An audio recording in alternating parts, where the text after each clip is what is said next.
You ever get that feeling where you look at a piece of tech and realize the world just moved about 4 inches to the left while you were sleeping? Is this about your new phone again? Because I told you, the home button isn't coming back, Tiger. Let it go.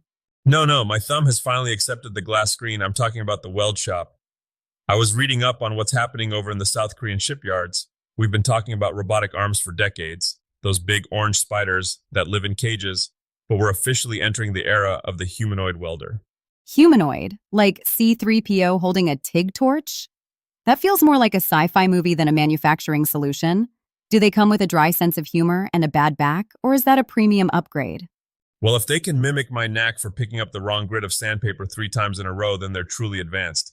But seriously, it's wild. Cirrus Automation just pushed this massive update for their pre-weld inspection systems. It's for the pipe and tube guys. It's got these algorithms that catch flaws before the arc even strikes. It's like having a supervisor with x-ray vision who never needs a smoke break. Okay, but as someone who values the human part of craftsmanship, aren't you a little spooked? If a robot can navigate a cluttered shop floor on 2 legs and lay a perfect bead on a pipe, does the Tiger of 2030 still have a job? It's a different kind of job, Alex. These bots don't have the feel. They don't know the sound of the metal when it's about to blow through.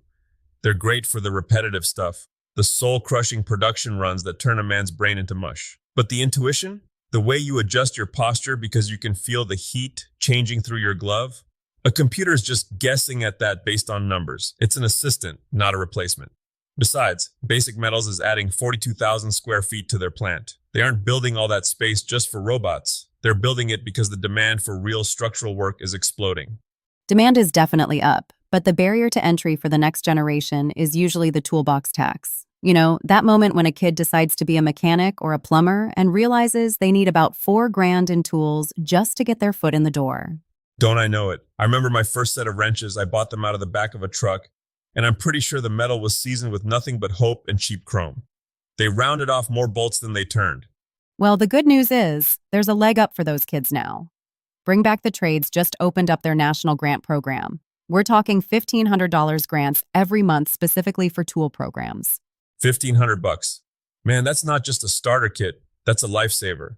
That's a high-end cordless set, a real boots-on-the-ground diagnostic kit, and enough left over for a lunch that isn't a gas station burrito. If you're an apprentice and you aren't applying for that, you're basically leaving a brand new toolbox on the sidewalk for someone else to pick up. And it's not just the tools. Train Technologies, the HVAC giants, just opened their Advanced Technology Training Center. It's less of a classroom and more of a laboratory for the next generation. They're training people on systems that are basically space station grade. That's where the trade career is going. It's not just fixing the heater anymore. It's thermodynamics meet computer science. I love seeing that investment. It validates what we've been saying. The trades aren't a fallback plan. They're a high-stakes, high-reward career path. Speaking of reward, let's talk about the maker-mogul side of things. I was looking at the Beekman 1802 story in our digest today. Tiger, they turned a herd of goats into a $92 million empire. Goats. If you told me 10 years ago that the secret to a multi-million-dollar exit was stubborn farm animals and soap, I'd have sold my saws and bought a pasture. But it wasn't the goats, let's be honest. It was the why.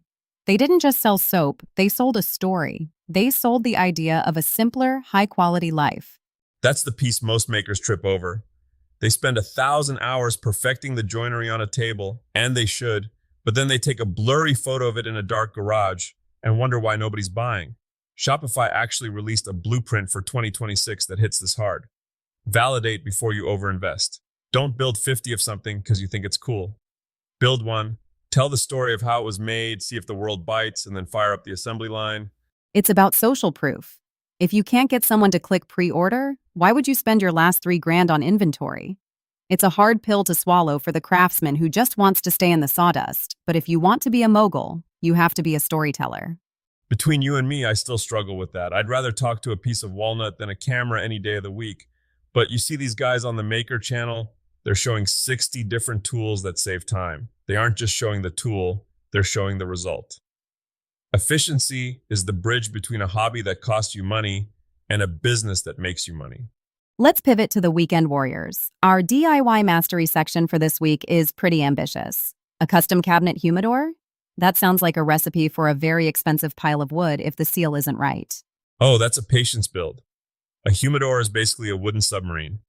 It has to be airtight, and you're dealing with Spanish cedar, which is as finicky as a hungry toddler. If you rush the lining, your cigars will end up as dry as a desert bone. But the payoff? Man, it's a beautiful piece of engineering. It's the ultimate test for an intermediate woodworker because it combines fine joinery with climate control. And for the people who want to add value to their house without a degree in humidity management, The built-in desk. That's the gold standard for 2026. Everyone is still working from home, and everyone is tired of staring at a blank wall or a folding table. Taking that dead space in a bedroom or a nook and turning it into a custom workstation, that's how you add 5 figures of value to a home for a fraction of the cost of materials.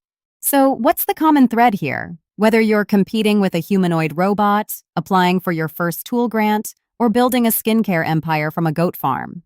It's the willingness to evolve. The world is getting faster and higher tech, but the core hasn't changed. You still need the right tools, you still need to know your why, and you still have to be willing to get your hands dirty.